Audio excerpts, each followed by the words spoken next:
एका दूरच्या गावात गोपाल नावाचा गरीब शेतकरी राहत होता. तो खूप मेहनत करायचा, पण त्याचं आयुष्य कठीण होतं.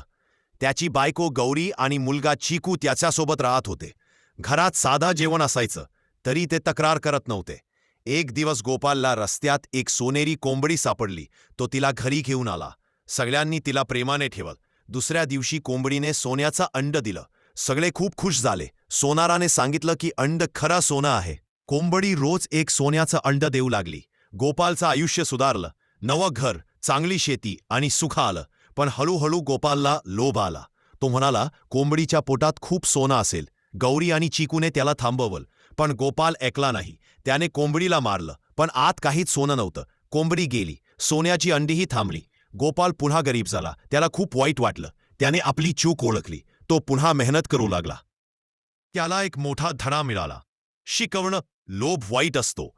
जे आहे त्यात समाधान मानलं तरच खरं सुख मिळतं.